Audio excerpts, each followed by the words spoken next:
Geopolitics की दुनिया में एक बात हमेशा से कही जाती रही है कि आप अपने पड़ोसियों को तो नहीं बदल सकते, लेकिन उनके रवैये को जरूर बदल सकते हैं, उन्हें सही रास्ते पर ला सकते हैं। और इन दिनों बांग्लादेश की राजधानी ढाका में जो कुछ घट रहा है, जो नाटक चल रहा है, वो किसी फिल्म की कहानी से कम नहीं है। कल तक जो मोहम्मद यूनुस अपनी छाती चौड़ी करके अंतरिम सरकार की ताकत का प्रदर्शन कर रहे थे, जो इलेक्शन कमीशन को कमजोर करने में लगे थे और भारत की तरफ देखकर धमकियां दे रहे थे, आज वही यूनुस साहब माफी मांगने की मुद्रा में खड़े हैं।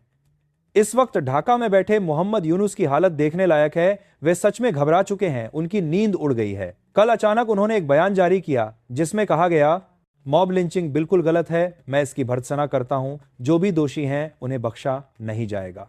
अब यहां दिलचस्प सवाल यह उठता है कि आखिर ऐसा क्या हो गया रातों रात जो यूनुस साहब महीनों से हिंदुओं पर होने वाले जुल्मों पर मुंह सिले बैठे थे, उन्हें अचानक लॉ एंड ऑर्डर की फिक्र क्यों सताने लगी? भारत ने आखिर ऐसा कौन सा दांव चला, ऐसा कौन सा डिप्लोमेटिक और मिलिट्री हथियार निकाला कि पूरे ढाका में भूचाल आ गया? इसका असली जवाब ढाका की गलियों में नहीं मिलेगा, बल्कि भारत के सिलीगुड़ी कॉरिडोर में चल रही सैन्य हलचल और दिल्ली की संसद में पेश हुई एक खुफिया रिपोर्ट में छिपा है। आज इस संकट के उन पहलुओं को उजागर करेंगे जिन पर मुख्य धारा की मीडिया चुप्पी साधे बैठी है। लेकिन उससे पहले अगर आप चाहते हैं कि भारत की आवाज पूरी दुनिया तक पहुंचे और हमारा देश हर क्षेत्र में आत्मनिर्भर बने, तो इस वीडियो को लाइक करें और सब्सक्राइब बटन दबाकर इस चैनल को सब्सक्राइब करें। दरअसल ये पूरा किस्सा शुरू होता है एक युवा नेता शरीफ उस्मान हदी से। बांग्लादेश की राजनीति में ये कोई बड़ा खिलाड़ी नहीं थे, महज एक मामूली स्तर के नेता थे जिन्हें ज्यादातर लोग जानते तक नहीं थे। खबरों के मुताबिक अचानक एक दिन उन पर गोलीबारी हुई जिसमें वे बुरी तरह जख्मी हो गए। जान बचाने के लिए उन्हें सिंगापुर ले जाया गया, लेकिन डॉक्टरों की भरपूर कोशिशों के बावजूद वे बच नहीं पाए। इस हादसे ने बांग्लादेश में सियासी और सामाजिक तूफान खड़ा कर दिया। और अब शुरू होता है असली खेल, नैरेटिव गढ़ने का गंदा खेल। सवाल उठा कि इस वारदात के पीछे आखिर कौन था? बांग्लादेश पुलिस ने जांच में जो नाम सामने रखे वे सब के सब बांग्लादेशी नागरिक थे। भारत का इसमें रत्ती भर भी कनेक्शन नहीं था, लेकिन राजनीतिक स्वार्थ के लिए जबरन भारत को इसमें घसीटा गया। भारत पर आरोप मढ़े जाने लगे। अब जरा सोचिए, भारत एक छोटे मोटे अनजान नेता को मारने में क्यों दिलचस्पी लेगा जिसका भारत की राजनीति या सुरक्षा से दूर दूर तक कोई वास्ता नहीं? लेकिन इस झूठ को हथियार बनाकर 2024 के अगस्त की तरह फिर से भारत विरोधी आग भड़काई गई, नफरत का कारोबार शुरू किया गया, भारत के हाई कमीशन को घेरा गया, हिंदू समुदाय को निशाना बनाया गया।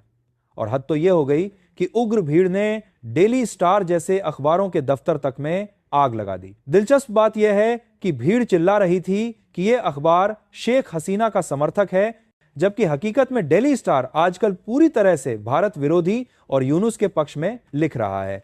यानी यह हिंसा किसी तर्क या सबूत पर नहीं, बल्कि महज भीड़तंत्र और सियासी फायदे पर टिकी थी। यूनुस की चाल एकदम साफ थी, भारत के खिलाफ लहर खड़ी करो और उस लहर पर सवार होकर वोट की फसल काटो। मगर यहां बांग्लादेश और यूनुस से एक बड़ी भूल हो गई। उन्होंने भारत के धैर्य को उसकी कमजोरी समझ लिया। जब हद पार हो गई, जब बर्दाश्त के सारे बांध टूट गए, तो भारत ने दो मोर्चों पर एक साथ प्रहार किया, एक सैन्य स्तर पर और दूसरा कूटनीतिक स्तर पर। सैन्य कार्रवाई को बारीकी से समझिए, क्योंकि यही वो कदम है जिसने यूनुस की चिंताएं बढ़ा दी। भारत ने अपने सबसे नाजुक सिलीगुड़ी कॉरिडोर यानी चिकन नेक पर अपनी पकड़ लोहे की तरह मजबूत कर ली। S-400 जैसी दुनिया की सबसे घातक मिसाइल डिफेंस सिस्टम, ताजा बटालियनों की तैनाती, राफेल लड़ाकू विमान और ब्रह्मोस मिसाइलों की मौजूदगी की सूचनाएं आने लगीं। भारत ने रंगपुर और त्रिपुरा की सीमाओं के करीब नए नए सैन्य गैरिसन खड़े कर दिए। संदेश बिल्कुल स्पष्ट था। अगर बांग्लादेश को लगता है कि भारत का चिकन नेक कमजोर बिंदु है, तो उन्हें यह याद दिला दिया गया कि बांग्लादेश खुद भारत से तीन तरफ से घिरा है। चाहे तो भारत पूरा जमीनी व्यापार ठप कर सकता है या रणनीतिक घेराबंदी कर सकता है। दूसरी तरफ कूटनीतिक मोर्चे पर भारत ने बांग्लादेशी हाई कमिश्नर को बुलाया और कड़े शब्दों में संदेश दिया। इसके बाद तो जैसे जादू हो गया, माहौल पलट गया, सुर बदल गए, रवैया बदल गया। मोहम्मद यूनुस को अच्छी तरह समझ आ गया कि भारत से टकराव उनके लिए कितना महंगा साबित हो सकता है।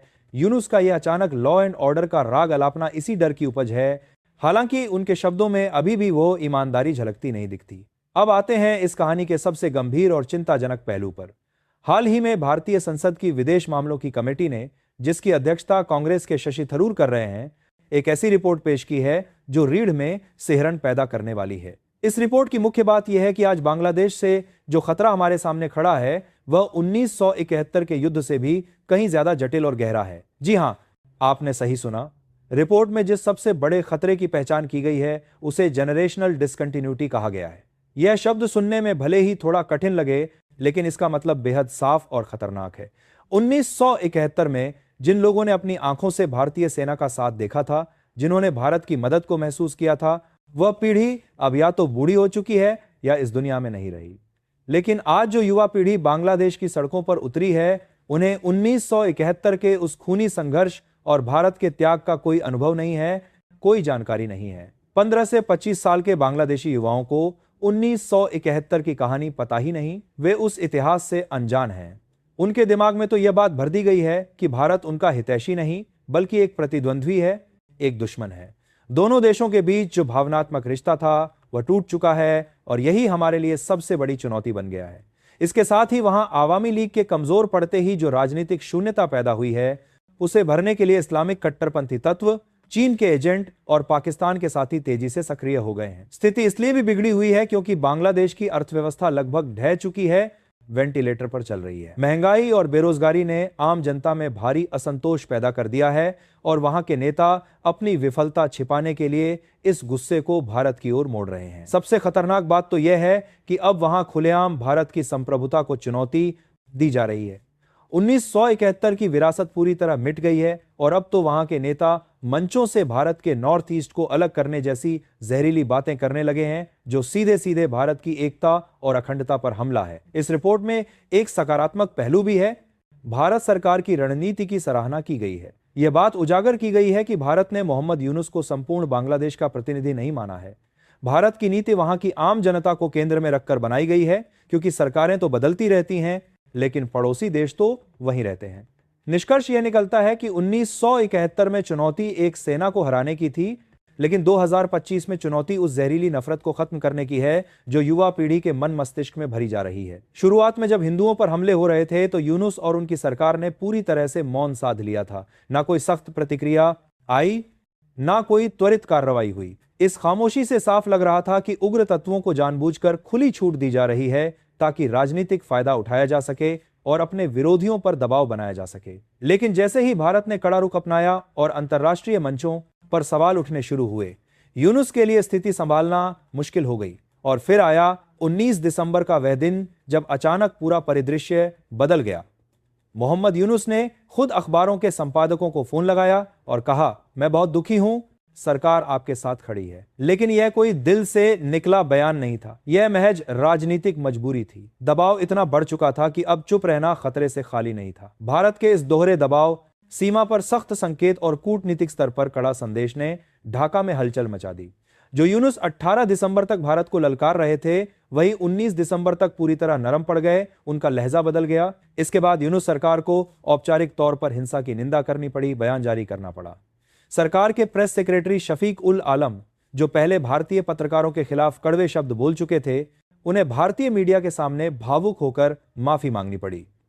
उन्होंने स्वीकार किया कि उन्हें शर्म आती है और माना कि यूनुस सरकार कट्टरपंथियों के प्रति बहुत नरम रही है, जिसने उन्हें और हिम्मत दी। इन घटनाओं से भारत की रणनीति साफ तौर पर उभर कर आई। अब भारत सिर्फ प्रतिक्रिया नहीं देता बल्कि सक्रिय और मजबूत कदम उठाता है। सीमा पर नई सैन्य तैयारियां, आधुनिक हथियार और लगातार सतर्क निगरानी का संदेश दिया गया।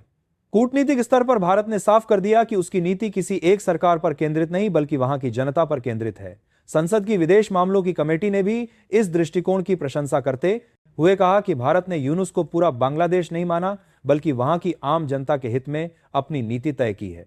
आखिरकार सरकारें बदलती रहती हैं, लेकिन पड़ोसी मुल्क तो वहीं रहते हैं, रिश्ते तो बने रहते हैं। दोस्तों, अब एक आखिरी और बेहद महत्वपूर्ण सवाल आपके सामने रखता हूं। जरा गंभीरता से सोचिए, अगर भारत ने वाकई वह बटन दबा दिया, वह हथियार निकाल लिया जिसके बाद ढाका में महज एक रात में सुर बदल गए, लहजा बदल गया, तो क्या यह दबाव सिर्फ आज तक ही सीमित रहेगा या फिर आने वाले महीनों में बांग्लादेश की राजनीति की पूरी दिशा ही पलट जाएगी, पूरा नक्शा ही बदल जाएगा? और सबसे बड़ा सवाल यह है कि मोहम्मद यूनुस का यह अचानक बदला हुआ रवैया, यह नरम पड़ना क्या सिर्फ डर की वजह से है, सिर्फ दबाव का नतीजा है, या फिर इसके पीछे कोई और गहरी चाल चल रही है, कोई बड़ा खेल छिपा है जो अभी हमारी नजरों से ओझल है? बाकी इस पूरे मुद्दे पर आपकी क्या राय है? भारत ने जो कदम उठाए हैं क्या वे काफी हैं या आने वाले समय में और भी कड़े और भी सख्त फैसले लिए जा सकते हैं? अपनी राय कमेंट में जरूर बताएं। तो दोस्तों, ये थी आज की पूरी खबर, जो काफी रिसर्च और मेहनत के बाद आपके सामने रखा गया है। और दोस्तों, जाते जाते एक छोटी सी हेल्प कर दीजिए, इस वीडियो को एक लाइक करके अपने दोस्तों तक शेयर करके हमारी मेहनत को सपोर्ट कर दीजिए। धन्यवाद।